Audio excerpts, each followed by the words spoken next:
What's going on, everybody? Welcome to an advanced review for Hell is a Squared Circle Prestige one-shot from Aftershock Comics, written by Chris Condon.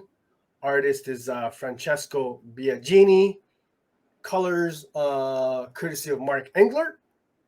Letters by Dave Sharpe, and a spectacular cover there from Jacob Phillips. We're excited to talk about this one-shot dropping Wednesday, September the 28th, folks. Very, very, very soon. This is a must pick up for any fan of quality reading and wrestling. We're talking. What are we talking about here, Al? Wrestling. Say that again. Wrestling. I'll take out the T. Take out the T. So how would you? What am I doing here? Wrestling.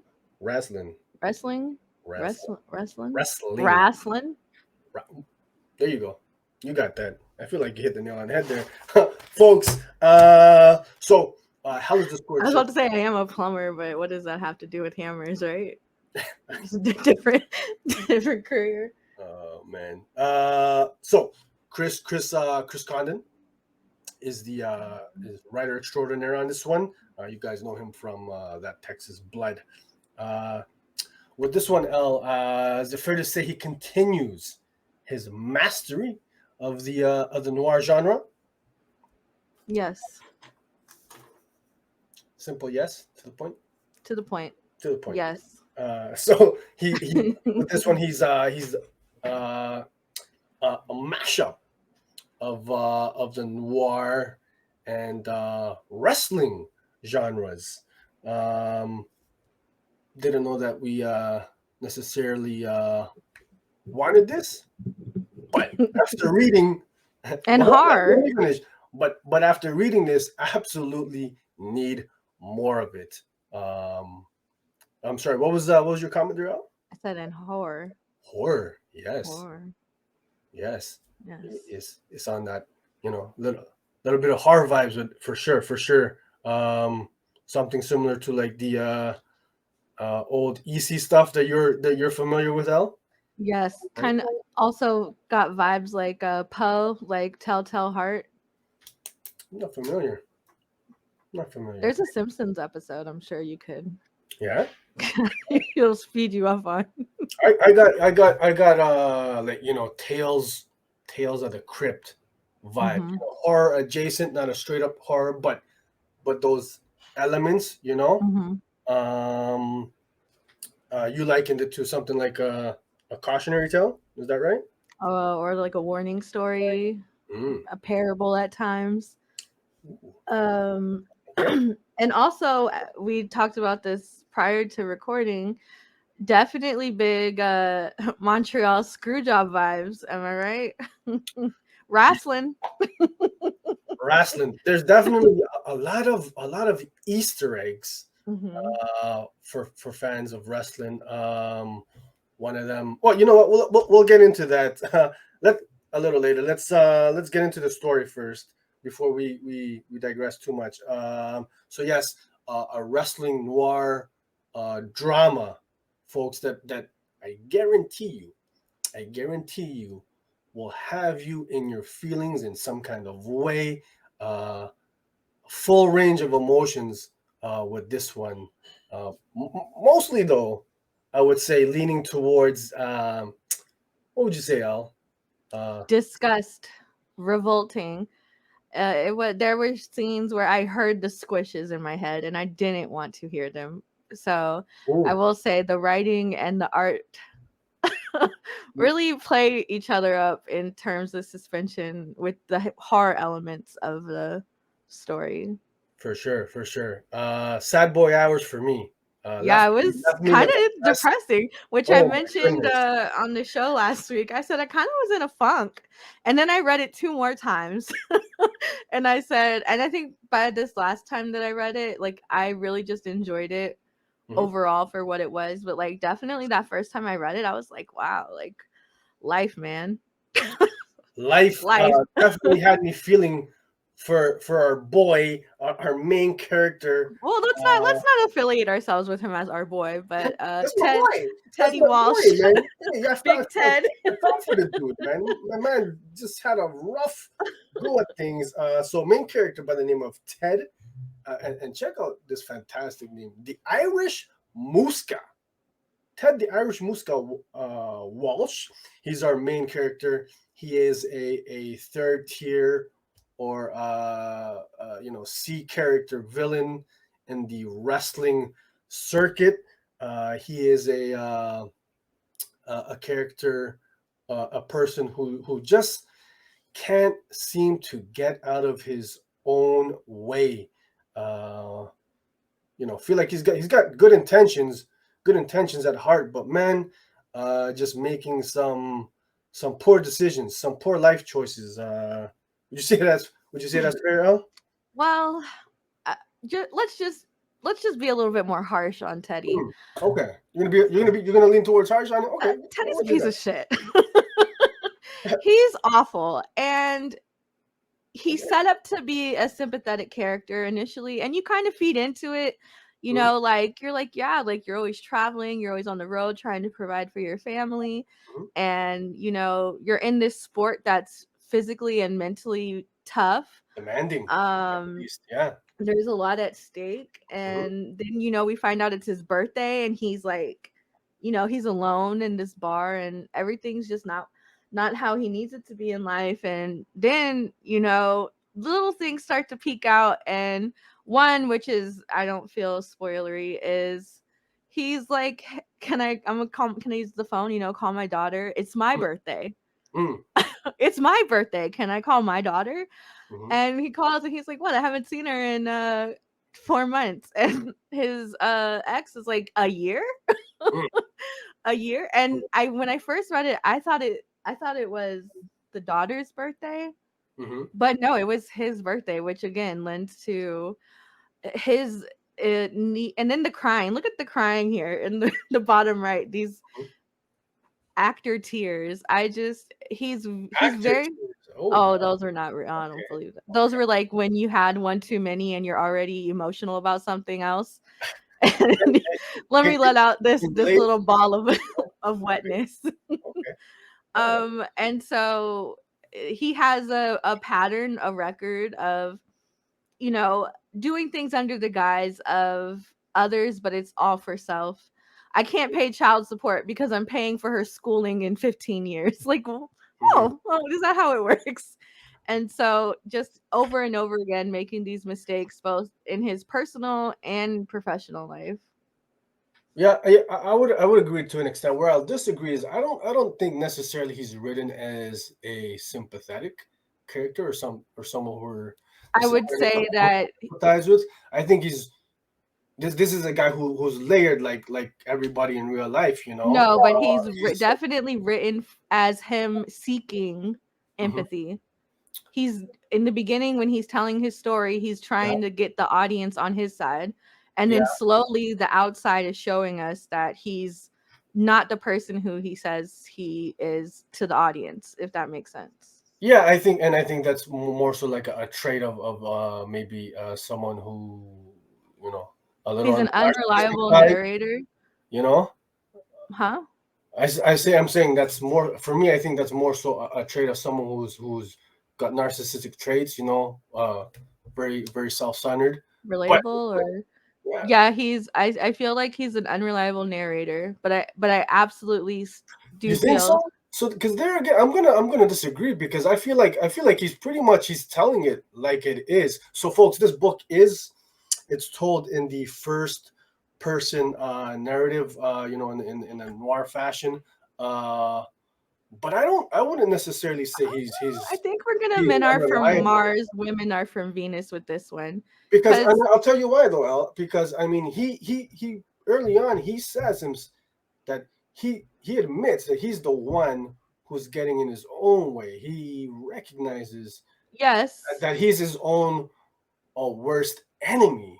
But I'm speaking on in terms of what he's putting out there and what's actually happening are not the same thing. He says that he's doing all of this for his family. He says that he's doing this for that, but that's not true.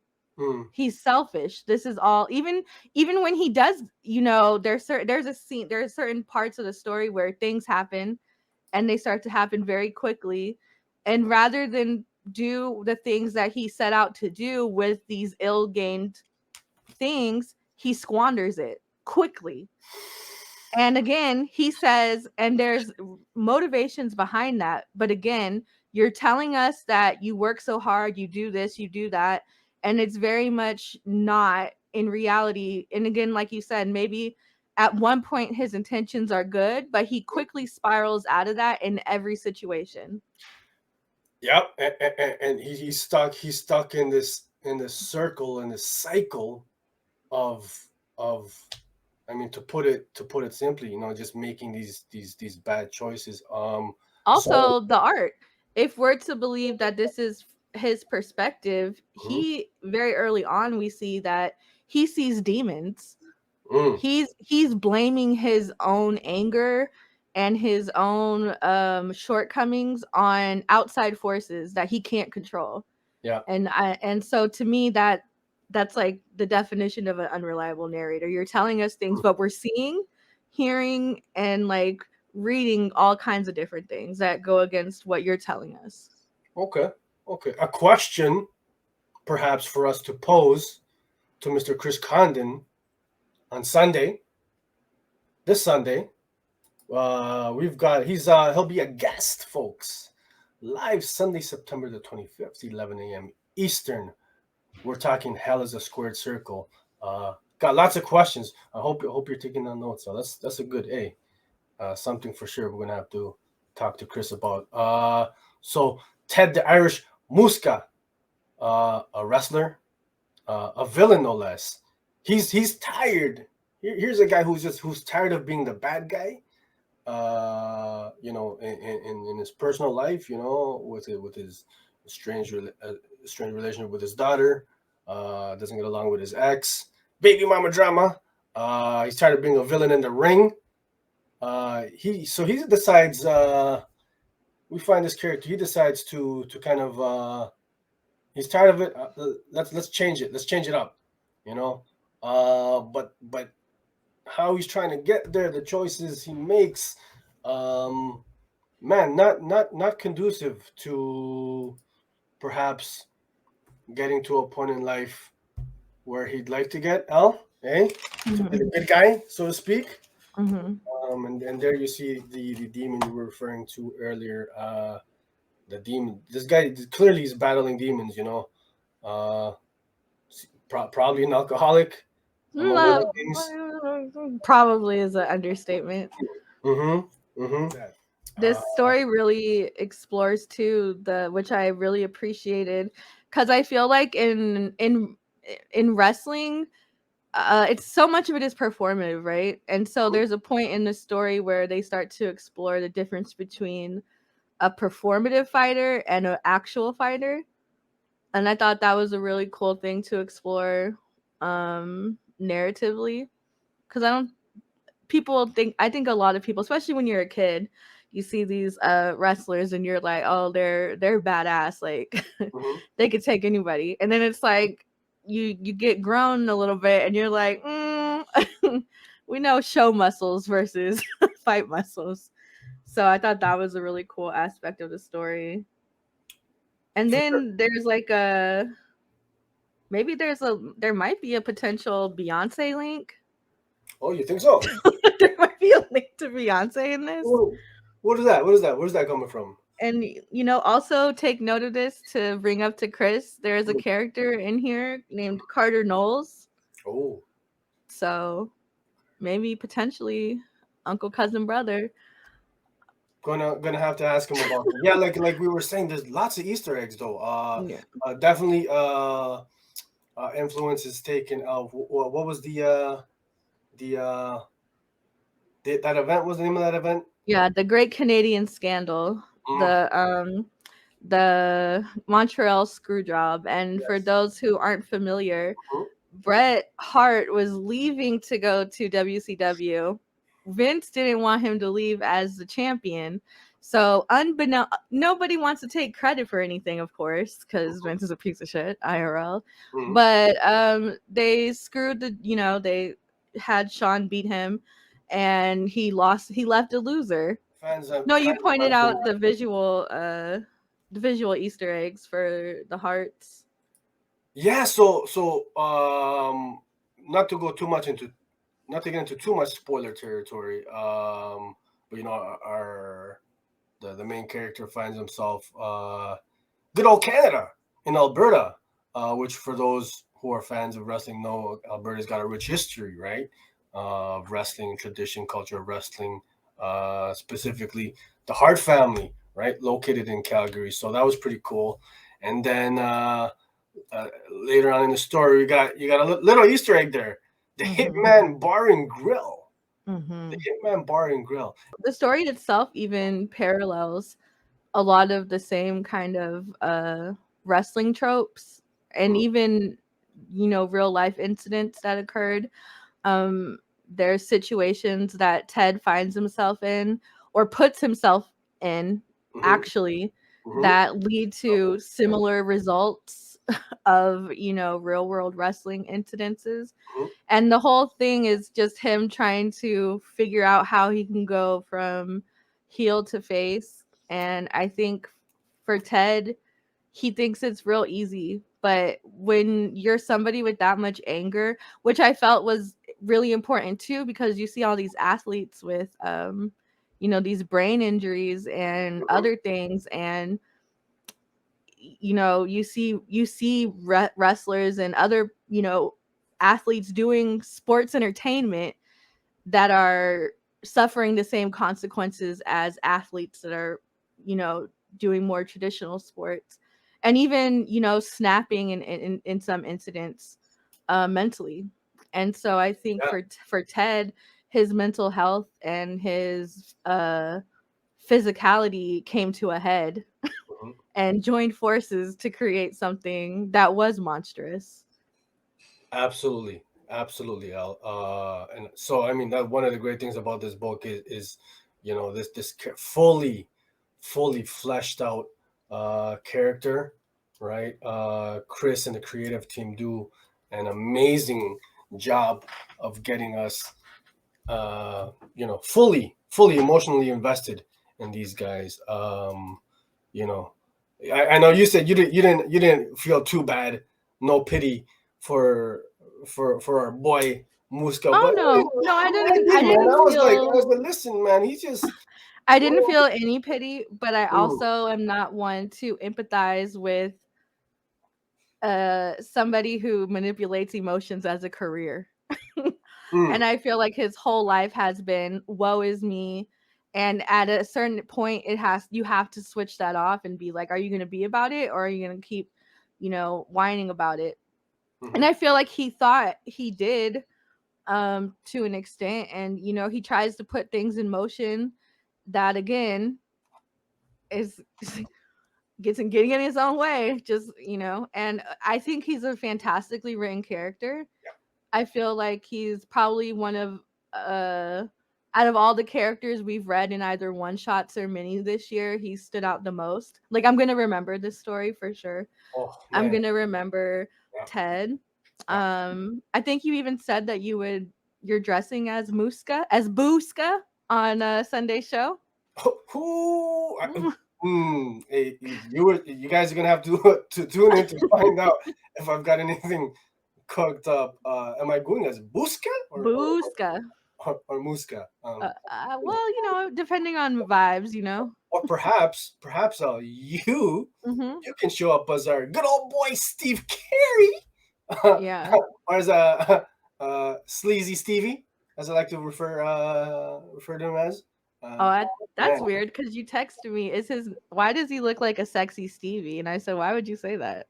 I've never met Steve, and maybe even the name Steve Carey. Man, that just drips of. Have you ever met a reasonable Steve? Al? Hip hop's enemy is probably the only Steve I know. Okay, yeah. But look, this great character design. Kind of reminds. Who does it remind you of, Al? The pallbearer? Paul Bear. But late at smart, yeah. Oh. You said you're going as Paul Bear on Sunday? Hey, I would love to see you glue a couple strands of hair. That's all he got too. So. I gotta work on that greasy mustache, but man, you know what? Sharpie. You could Sharpie those lines on probably. Gotta get a little, a little something here, a little Sharpie maybe perhaps. You know what I'm saying? But man, yeah. Kudos to the art team, man. They knocked this one out the park. Fit the tone of the book perfectly. You know, it's got that old school vintage vibe and look to it. Some, I would say, almost something out of the box, right? Like, look at the color palettes used, right? For our main character, kind of gives him more of that villain. It definitely right? Too like monster that's within him, right? Yeah, like when you were hinting, he's the only colorful one in a lot of these scenes. And when you hit on like EC Comics like before, like this story definitely, you know, plays into the like warning against overindulgence, or you know, playing into the 7 sins. You know, you have greed, you have wrath, there's lust in here. Yes, I like that. And there's vanity. For sure. Which I think it's, I mean, all of these wrestlers, they're gonna be vain, right? It's part of the, you kind of need that in your personality to, I think anyways, to be a successful, you know, deceit, deceit, yeah. Greed, pride. Yeah. He even at one point has his, you know, daughter in on deceitfulness, and you know, even that's like, again, best intentions, but what are you creating in your intention on the way to the intention? You know what I mean? Like, so it's, Ted. Man. Ted. But it happens. And I think that's why the story is so haunting, is because it's, you know, people like this. And I think we all have an Uncle Ted. Mine is a John. He's trash. My Uncle John, if you're watching this. Oh my God, you're calling out the familia. Yeah. What are you going out here, man? Uncle John, if you're listening to this, oh my God. But yeah, no, I think he's you know, if not relatable, identifiable. There's traits in him, sure. And it never felt far-fetched. Even in some of the stuff, I'm just like, no, this all feels very much like, you know, when things snowball. And it's even for the time, because it starts in 1979, yeah, and then goes on to like 1993. And sorry to interrupt, but so this is a thick, beefy one shot. I think like 44 pages or something like that. And about midway through the book, a really great montage sequence utilized perfectly to break up the pacing of the story, and then in order to move the story forward. We're not including the panels here. We want you guys to experience that for yourselves. Done really well by the art team of Francesco Biagini, Mark Englert. But how great was that double page splash, that montage? Kind of the aftermath of Mooska's decision, and we see, you know, the shenanigans he's up to. I thought that was fantastic, man. Yeah, but what was sorry, what was your point there, Al? He's looking fit and thick in the Mooska pants. Thick boy. The extreme violent scenes in this book are, like, again, they're so well done, disgusting, like, but not to the point where it's gratuitous. No, it's all very much I don't want to say tastefully done, but it's done in a way that's fantastic. It gets the point across. But tell me, I was disgusted. I said, ew.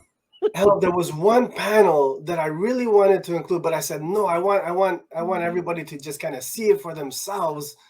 Let's just say an eye-popping panel. I don't know if you know what. can think of what I'm referring to. But just man, the art was great. Working into that horror-esque vibe. And I think is there one panel here, like even something like, you got this guy posted up at the bar, and he's got those red kind of devil eyes. Mhm. Really helping to kind of, again, this is not a straight up horror, but gives you those kind of Tales of the Crypt-ish vibes, or the old EC comic vibes, man. You know what, too? It kind of reminded me of Aftershock 2. They also released last year, Party and Pray. It had like the same kind of like subtle horror vibes, you know what I mean? Mm-hmm. So I think, so if you guys haven't checked, that's also from Aftershock, Steve Orlando. Okay. That was fantastic too. Okay. A great book, man. Dope art. Utilized some great camera work, camera angles on the panels. Switched it up a bit. I think there was a fisheye lens. Yeah, insider shit. I don't know if I'm just saying, man. I like it when they switch it up. It's not just like a static, straightforward shot. But folks, I think the probably one of the biggest compliments I can give this book is, I'm not a wrestling guy at all. Hold no interest really, not for since I was like a kid. But I need more of this kind of stuff, man. Yeah, fantastic. Hook, line, and sinker, man. You guys are gonna dig this. You guys are gonna love it, wrestling fan or not. Al, any final thoughts on this one? Fantastic. 10 out of 10. Recommend. It's a one shot. I mean, what do you have to lose? You don't pick up number 2. I mean, can't go wrong. Can't go wrong, man. And Chris will be here with us on Sunday. So you guys are gonna be entertained. Good thing we probably leave you wrecked. Like a no. I know you're a robot. You don't feel for the Mooska at all, but oh man, yeah. My boy, he's had a rough. I feel for his daughter. Yeah. Oh man. Yeah, for the families of the. No, I'm just kidding. Hey, I think yes. Check it out, folks. Hell is a Squared Circle, dropping Wednesday, September the 28th. And you know what? The whole team. Yeah, and we're gonna bring this up on Sunday because we need to ask Chris what it means that Sergio empathizes with a blank. With a blank. I don't want to say it. Character. You really go riding for your boy right now, though, and it's kind of scary. It's kind of scary. Let us know what you think about the review, folks. Pick it up when you do. Share your thoughts. You like the video, hit that like button, please. Thank you. Subscribe. Check out our interview with Chris this Sunday. Thanks for checking out this advanced review of Hell is a Squared Circle.